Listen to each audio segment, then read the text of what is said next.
This is Lavender Recap.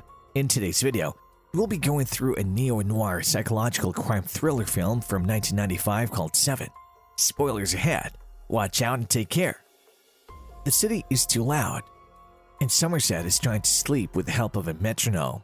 Mills joined Somerset at work as Somerset is going to retire within 7 days.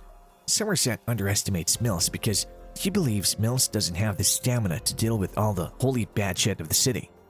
A call comes in about a homicide, and once they enter the place, they see a fat guy whose face is planted in a big pile of spaghetti. He's dead. Apparently, he was forced to eat so much at gunpoint while he was tied to a chair that excessive eating caused his death. Later, a defense lawyer was killed by removing a pound of his flesh, and the word greed was written on the wall with blood. Somerset went back to the fat guy's house and found the word gluttony written in grease. There's also a note from the killer with the text "Long is the way, and hard that out of hell leads up to light." He realizes that they're dealing with a serial killer, and this game goes on for some time. Somerset goes to the library to read about the 7 deadly sins and informs Mills about it. Mills' wife invites Somerset to dinner, but Mills doesn't like it as Somerset hasn't shown him that much respect. But during dinner, they actually have a good time. Later, when they're both looking at the pictures of the crime scene, they find a picture of the wife of a lawyer with blood covered around her eyes. This makes them want to talk to Mrs. Gold. The images of the crime scene make her visibly upset. While she flips through the images, she eventually points out that the painting is upside down.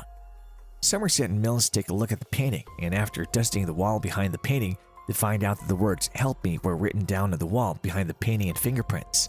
A man has been in trouble by the law. They burst into his house and are shocked to see he was tied to his bed for more than a year. They all thought he was dead, but somehow he's alive. There's a pattern emerging because the word sloth is written over his bed. While they're talking at the new crime scene, Mills notices someone taking pictures and he yells at the photographer. He quickly runs away. Mills and Somerset are both devastated and feeling down because the killer is obviously playing a game with them. They know that the killer wants them to chase him. That's why he's leaving clues in each of his murder sites. Somerset has a good idea and goes to the library and gets all the books related to the 7 deadly sins and hands it over to a guy from the FBI. The FBI is into it and they tap the library system so that they can check who has been into these kinds of books. Many names got the attention of the FBI, but one name stuck into their mind: John Doe. Somerset and Mills decide to go to his apartment. When they are about to knock on his door, someone begins shooting at them from the hallway. Mills chases him and runs into the passage where John Doe traps him and puts a gun to his head. John Doe takes off instead of blowing his brains out. Mills is pissed off and Somerset tries to avoid Mills to enter the apartment as they have no common cause. Mills kicks in the door anyways and gives a stranger around the corner $20 to cover the story for them. Inside the apartment, it's packed with details from his murders. He has converted his bathroom into the darkroom and Mills finds pictures of himself. The photographer who ran away was no one but John Doe himself. That's how bad he's playing with both the detectives. They decide to check out a specific exotic leather store as they found a receipt of that store in all the mess. Tracy Mills called Somerset that night and asks him to meet her that day after. They drink a coffee and she tells him how bad she feels in the city. She says that she's still pregnant with David's baby, but she doesn't want to raise the kids there. Somerset believes that David needs to leave the city and live with his wife and baby somewhere else. In the leather shop, they find out that John Doe has a special device made. It's basically a strapped-on dildo with a knife on it. A policeman arrives and they say that they found another body. They enter a disturbing scene when they arrive in the brothel.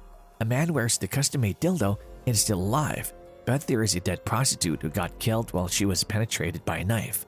The scene looks so horrible and the word lust is written on the wall this time. And then there comes another victim on the scene. This time the victim is young and beautiful and has done many things to maintain herself, but she's all cut up. John Doe has brutally cut her face open and bandaged her. He superglued a phone to one hand and a bottle filled with pills to the other. He gave her a choice: live and call for help, but then you'll be disfigured for the rest of your life, or kill yourself by taking the pills. Above her bed it was written, "I did not kill her." She was given a choice, as well as pride. While they're on their way to the police station, Somerset tells Mills that he will stay until the case is solved. John Doe, covered in blood, gives himself up as they both enter the police station.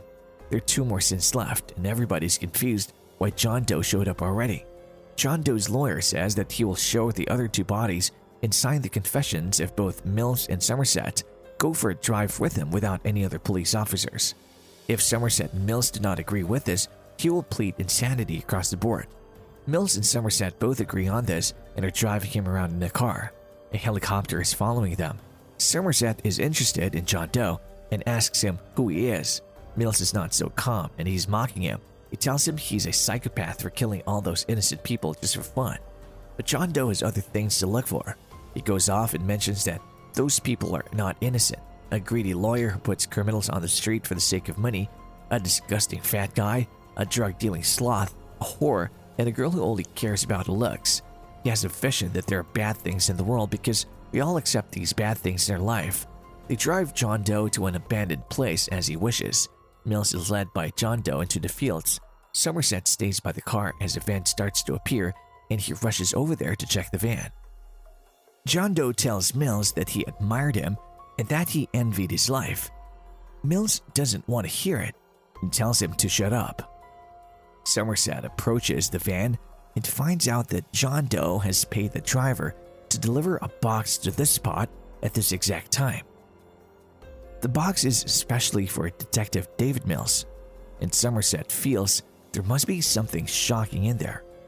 He opens it and sees the head of Tracy Mills inside it. Somerset realizes John Doe has won. Somerset realizes the last sin is jealousy and envy. John Doe is jealous of Mills and his charming wife, and this is the last sin. He is afraid Mills will shoot John once he finds out. He screams at Mills and runs toward them and tells Mills to throw his gun away. Meanwhile, John Doe tells Mills, "I tried to be a good man by visiting your house and trying to play a husband, but it didn't work out in my way. Still, I want to take something of your life with me. And that's why I took out the head of your wife because I am jealous of your good life. Envy and jealousy is my sin." Your wife Tracy begged for her life and for the life of the baby inside her. Mills didn't know that his wife was pregnant. He loses his mind. Somerset tells Mills to drop his gun, but he fires John Doe in the head. John Doe made a plan and succeeded. All 7 sins are completed. Somerset does not retire, and Mills goes to jail. The end. Thank you for watching. Please subscribe if you would like to see more videos like this, and don't forget to hit the notification bell.